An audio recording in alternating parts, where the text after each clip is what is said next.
সবার আগেই বলতে হয় যে ডিরেক্টর এবং প্রডিউসার এবং রাইটার তারা যে এই জায়গাটা ভাবতে পেরেছে, এটাই ছিল এখানকার সবচেয়ে বড় চ্যালেঞ্জ। আমি প্রথম দিন স্ক্রিপ্ট পড়ে ভয়ঙ্কর বিরক্ত ছিলাম, এত কথা আমি কিভাবে বলবো আর কিভাবে মানুষ কনভিন্স হবে। যাই হোক, ফাইনালি আমরা এখানে রাজনৈতিক আলাপ জরুরি সিনেমাতে আমরা আমাদেরকে খুঁজতে চেয়েছি, আমরা বাংলাদেশকে খুঁজতে চেয়েছি।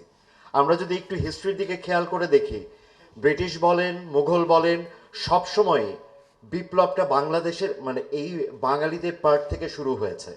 আমরা সবসময় আশায় বুক বেঁধেছি, আমরা সেই আশার জন্য বিপ্লব করেছি।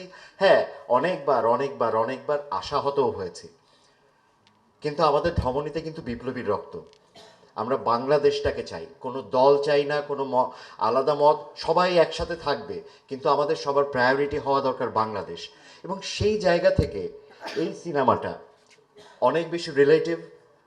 আমরা কাউকে উপরেও তুলতে চাইনি, আমরা কাউকে নিচে নামাতে চাইনি, আমরা চেয়েছি আমাদের শেকড়টাকে খুঁজতে। এখন আমাদের শেকড়টা খোঁজার জন্য আপনাদের সাপোর্ট জরুরি, আমরা তো আছি, দর্শকদের সাপোর্টটাও জরুরি।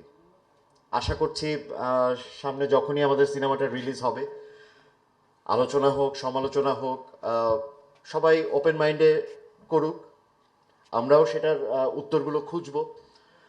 আমাদেরও যদি কোনো জায়গায় কোনো মিসআন্ডারস্ট্যান্ডিং থাকে, আমরাও সেটা রিকভার করার চেষ্টা করব, পরবর্তীতে আরও বেটার কাজ আসবে।